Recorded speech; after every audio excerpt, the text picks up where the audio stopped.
Hello dear friends, welcome to WiFi exam Guru. जैसा कि आप जानते हैं कि यूपी टीजीटी और यूपी पीजीटी के एग्ज़ाम आने वाले हैं, तो इसी को लेकर हम आपके लिए बहुत ही विशेष इंपॉर्टेंट सीरीज़ लेकर आए हैं, जो कि आज हमारा टॉपिक रहने वाला है विलियम शेक्सपियर, जिसके बारे में हम बायोग्राफी के बारे में डिस्कस करेंगे और इसके आने वाले क्वेश्चन क्रिटिकल और इनके जो हमारे कहाँ पे इसको प्ले को परफॉर्म किया गया है, सारी चीज़ें हम स्टेप बाय स्टेप डिस्कस करेंगे। तो जो लोग नए हैं चैनल को सब्सक्राइब करें एंड शेयर करें अपने फ्रेंड्स में। आज हम इसको शुरू करने वाले हैं और आपको समझाते हुए चलेंगे। ये हमारी कोई रिवीजन सीरीज रहेगी और इसको आप देखा करिएगा। डेली हमारे 2 और 3 कम से कम वीडियोस मिलेंगे आपको। ठीक है, तो हम शुरू करते हैं बिना किसी देरी के। जो जैसा कि आपको पहले दिख रहा है, यहाँ पे इनका जो जन्म हुआ था विलियम शेक्सपियर साहब का, वो 1564 में हुआ था और यहाँ पे 1616 में इनकी डेथ हो गई थी। और यहाँ पे हम बायोग्राफी के बारे में इनकी डिस्कस करेंगे क्विक रिवीजन के रूप में। जैसे कि इनका जो जन्म हुआ था वो 23 अप्रैल यानी 23 अप्रैल 1564 में स्टर्टफोर्ड ऑन, यानी कि यहाँ पे कुछ लोग एपॉन मानते हैं, कुछ लोग ऑन मानते हैं, कुछ लोग एवॉन मानते हैं। तो यहाँ पे आप क्या करेंगे, आप ऐसा करेंगे कि तीनों को याद रखेंगे। विशेष तौर पे यहाँ पे एवान माना जाता है। ठीक है, तो आप यहाँ पे अपाउन को लेकर डिस्कस नहीं करेंगे और अपाउन यहाँ पे होगा। ठीक है, क्योंकि 2016 में जो एग्ज़ाम में आया था उसका केस जो है कोर्ट में भी चला गया, बट ऐसा नहीं है, आप अपाउन करेंगे। यानी कि आप बताएंगे बॉर्न 23 अप्रैल में 1564 में स्टेटफोर्ड अपाउन एवान में हुआ था। ठीक है, विलियम इनका जो विलेज था वो हमारा क्या था, वारविकशायर, और कंट्री आपको याद रखनी है, इंग्लैंड में इनका जन्म हुआ था। आगे हम बात करते हैं, इनको बैप्टाइज एट हॉली ट्रिनिटी चर्च स्टेटफोर्ड में इनको किया गया था बैप्टाइज। और यहाँ पे जो इनके फादर थे वो थे जॉन शेक्सपियर। अगला बात करते हैं, इनकी मदर जो थी मैरी आर्डन थी, आपको विशेष तौर पे याद रखना है। आगे हम बात करते हैं,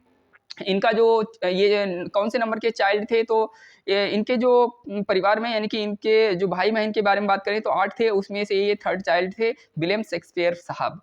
आगे बात करें, हम लोग इनको कहकर बुलाते थे, यानी कि called England national poet bird of Avon के नाम से बुलाते थे। इनको पोइट और सिंगर के नाम से जानते हैं, जिसको हम बोलते हैं बर्ड ऑफ एवॉन, मतलब इनको ये उपाधि दी गई थी। ठीक है, और बात करें द बर्ड ऑफ एवॉन किसने बुलाया था, तो ये हमारे विलियम शेक्सपियर साहब को बुलाया जाता है इस नाम से। आगे बात करते हैं, सेंट टू ग्रामर स्कूल चले गए थे इनके परिवार ने, यानी कि इनके माता पिता ने इनको ग्रामर स्कूल एट स्टोरफोर्ड में भेजा था, ठीक है, पढ़ने के लिए। आगे बात करते हैं, बेन जॉनसन ने इन पे क्रिटिसाइज किया हुआ है, वो कहा है इनको स्मॉल लैटिन लेस ग्रीक। ठीक है, कि ये इनके पास इतना ज्ञान नहीं है, इनके पास जो भी है वो बहुत चीज़ें कम है, यानी कि स्मॉल लैटिन है और लेस ग्रीक है। ये हमारे किसने क्रिटिसाइज किया है, बेन जॉनसन साहब ने क्रिटिसाइज किया हुआ है। अगली बात करते हैं हम लोग, एट द एज ऑफ 18 साल के जब ये थे विलियम शेक्सपियर साहब जी,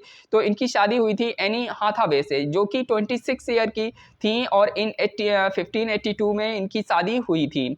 और यहाँ पे मतलब 18 और 26 में हम लोग देख सकते हैं जो डिफरेंस निकल कर आता है कि 2 और 6 2 8 साल का अंतर था, यानी 8 साल इनकी वाइफ जो हैं मेरी, यानी कि एन ए हाथावे जो हैं वो बड़ी थी। 8 साल अगर बीवी बड़ी हो तो आप देखिए सोचकर, यहाँ पे आज के समाज में बहुत सारी बुराइयां उत्पन्न हो जाती हैं, इसको लेकर विवाद चलते हैं, काफ़ी लोग इसको नकारते हैं। यानी कि बीवी छोटी हो तो ठीक है, और बड़ी है उम्र में तो लोग इसको कुछ गलत नज़रिए से देखते हैं आजकल के समाज में, लेकिन पहले के समाज में ऐसा नहीं था दोस्तों। ठीक है, आगे बात करते हैं, 3 किड्स, इनके 3 बच्चे थे, एक का नाम था सुसाना और दूसरे बात करें हम लोग हैमनेट, और तीसरा हमारा जूडिथ था। ये हमारे दोनों के दोनों क्या थे, ट्विंस थे बच्चे इनके विलियम शेक्सपियर साहब के। अगली बात करते हैं हम लोग, यहाँ पे इन 1592 में, यानी बात करें तो इम्पोर्टेंट बात ये है याद रखने वाले कि जो 1552 में ही ज्वाइंट, इन्होंने प्लेइंग कंपनी को ज्वाइन किया, जिसका नाम था यानी कि लॉर्ड चैम्बरलेन्स मैन। ये थिएटर एक टाइप का था, ठीक है, लेटर नोन, जिसको हम लोग किंग्स मैन के नाम से जानते हैं, यानी कि लॉर्ड चैम्बरलेन्स मैन ज्वाइन किया था प्लेइंग कंपनी, और इसमें इसका नाम बदलकर यानी कि किंग्स मैन रख दिया गया था। किसका, अगर पूछता है एग्जामिनर कि लॉर्ड चैम्बरलेन्स मैन का बाद में क्या नाम पड़ा, तो आपको बताना है किंग्स मैन पड़ा था। ओके दोस्तों, आगे चलते हैं, बात करते हैं निकोलस रॉ। निकोलस रॉ जो थे विलियम शेक्सपियर साहब के ये फर्स्ट बायोग्राफर थे। इनकी जो बायोग्राफी लिखी थी, अगर एक होती है बायोग्राफर, एक होता है ऑटोग्राफर। ठीक है, ऑटोग्राफी, बायोग्राफी, बायोग्राफी मतलब किसी के बारे में कोई चीज लिखना, और ऑटोग्राफी होती है वो खुद अपने बारे में पोइट लिखता है, कभी लिखता है तो बताते हैं, वो उसको बोलते हैं ऑटोग्राफी। ठीक है, तो यहाँ कंफ्यूज नहीं होंगे, इस बात पे मुझसे डिस्कस ज़्यादा नहीं करेंगे। दोस्तों आगे जहाँ चलते हैं, बताते हैं कि निकोलस रॉ ने इनको विलियम शेक्सपियर साहब की फर्स्ट बायोग्राफी की थी। आगे बात करते हैं निकोलस रॉ ने क्या किया था, यानी कि विलियम शेक्सपियर जो विलियम शेक्सपियर हैं left for London,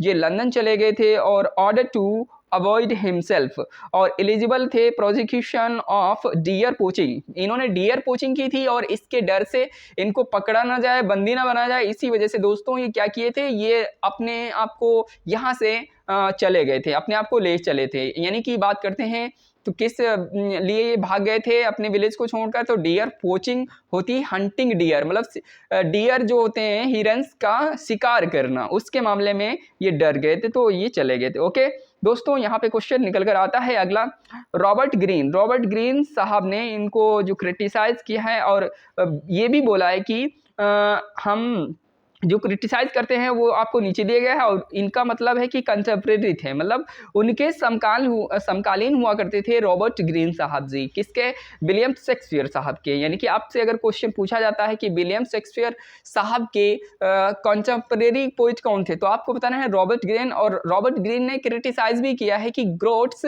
worth of wits, ठीक है। और आगे इनने बहुत बढ़िया कमेंट की है कि अप स्टार्ट ग्रो, जो ये एक ऐसा लेखक है जो जिसने अभी भी लिखना शुरू किया है, अभी ही हाल ही में उड़ना शुरू किया, अप स्टार्ट ग्रो, ठीक है, इनको बोला है। किसने बोला है कि रॉबर्ट ग्रीन ने बोला, याद रखेंगे। आगे बात करें, इनके पंपलेट में ये बात कही गई थी। आगे बात करते हैं जो लिखा हुआ है दोस्तों यहाँ पे, टाइगर्स हर्ट रेप्ट, इनका जो टाइगर की तरह क्या है, इनकी जो है मतलब इन प्लेयर हाइड, और कमेंट किया है किसने, रॉबर्ट ग्रीन ने कहा है टाइगर हर्ट, इनका जो दिल है क्या है, टाइगर की तरह है, रेप्ट, ठीक है। और इस तरह से कमेंट इन्होंने दो किए हैं, एक तो अप स्टार्ट करो किया है, टाइगर हर्ट किया है, किसने किया है, रॉबर्ट ग्रीन ने कहा है। और एक तीसरी कमेंट जो आपको याद रखनी है, कहा है वर्थ ऑफ बिट्स, ठीक है। इस तरह से आप इनको याद रखें कमेंट्स को।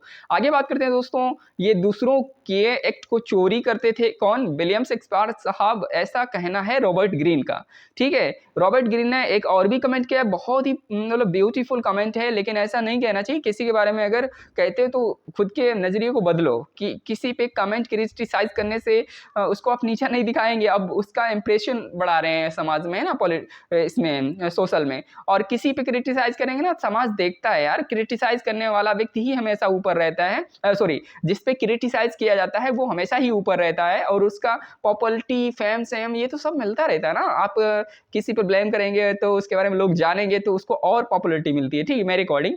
और ऐसा करने से जो रॉबर्ट ग्रीन साहब हैं वो तो खुश रहते थे, हालांकि विलियम शेक्सपियर को इससे कोई फर्क नहीं पड़ा, वो लिखते चले गए, किसी के एक्ट को उठाया और वहां से कॉपी पेस्ट ऐसा नहीं किया, उसमें थोड़ा सा इंप्रूवमेंट किया, ताकि सोशल में जो समाज में लोग रहते हैं उनको दिलचस्पी से देखें और बहुत ही इंटरेस्टिंग वे में पढ़ते रहें उनके उस पोइट को, ठीक है, नॉवेल्स को, सारी चीज़ों को।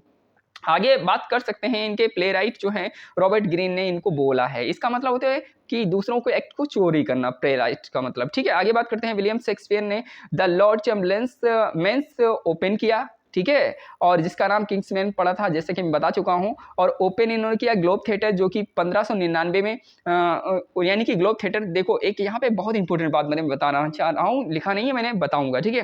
1599 में ओपन किया इन्होंने ग्लोब थिएटर, किसने, विलियम शेक्सपियर साहब ने, और 1913 में इसमें आग लग गई थी। 1913 में आग लगने के बाद में इसको फिर से रिबिल्ट किया गया था, किसमें, 1914 में किया गया था, ठीक है। तो इतनी बात आप याद रखेंगे। विलियम शेक्सपियर साहब से अगर क्वेश्चन आता है कि ग्लोब थिएटर कब ओपन किया, तो बताएंगे 1599 में, और इसमें आग कब लग गई थी, 1913 में, और इसमें रिबिल्ट कब किया गया था, यानी कि थिएटर को, ग्लोब थिएटर को, तो आप बताएंगे 1914 में। ओके, इतनी बात क्लियर। तो आगे बढ़ते हैं। तो आगे बात कही जा रही है, विलियम शेक्सपियर साहब जो थे एक्टर के रूप में काम करते थे, ठीक है।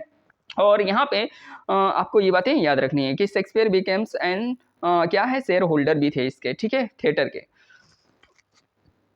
आगे बात करते हैं, विलियम शेक्सपियर एक्टर के रूप में काम करते थे, जैसे कि आप देख सकते हैं एज यू लाइक इट में एक एडम के रूप में काम किया है इन्होंने, हैमलेट में घोस्ट के रूप में काम किया है, और इन्होंने ये सारे एक्ट अपने आप खुद ही परफॉर्म किया है। जो एज यू लाइक इट है इसमें एडम के रूप में इन्होंने काम किया, और हैमलेट में हैमलेट मर यानी कि हैमलेट के पिता हैमलेट मर जाते हैं तो उसमें घोस्ट के रूप में दिखाए जाते हैं, वो एक यानी कि विलियम शेक्सपियर खुद हैं।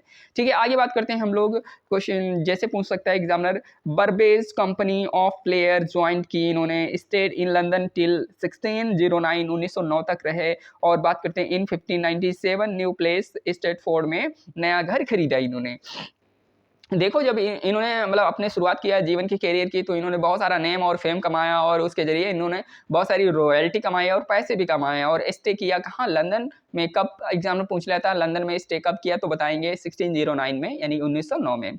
आगे बात करते हैं इन 1597 में क्या किया इन्होंने, 1597 में न्यू प्लेस स्टेटफोर्ड में नया घर भी खरीदा इन्होंने। ओके, इतनी बात याद रखेंगे। आगे बढ़ते हैं, लिखा हुआ है he was a share holder in किसके, ग्लोब थिएटर के एंड द ब्लेक फ्रियर थिएटर के। यानी अगर पूछता है एग्जामिनर की ये जो हमारे विलियम शेक्सपियर साहब थे किसके शेयर होल्डर थे, कौन से थिएटर के, तो बताएंगे आप, याद रखेंगे the Globe Theatre and Blackfriars theatre के। आगे बात करते हैं 23 अप्रैल 1616 में इनकी डेथ हो गई थी, यानी कि 23 अप्रैल, और 1616 में इनकी डेथ हो गई विलियम शेक्सपियर साहब की। अब इन कहाँ पे हुई थी, स्टेटफोर्ड में दफनाया किया, इनको बरी किया गया था, हॉली सेंटी चर्च के नाम से जाना जाता है। ठीक है, हिज एपिटेफ, इनके एपिटेफ पे लिखा था कि अगर कोई भी मेरे पत्थर को उखाड़े तो उसको अभिशाप लगे, और मेरे यहाँ पे कोई पत्थर ये सारे सजो कर रखे तो उसको क्या आशीर्वाद मिले। ठीक है, गॉड इन्होंने कहा एपिटेफ में अपनी कब्र पे लिखा था। इनको मतलब नोटेड पॉइंट है, इंपॉर्टेंट एग्जामिनर पूछता है, कहता है कि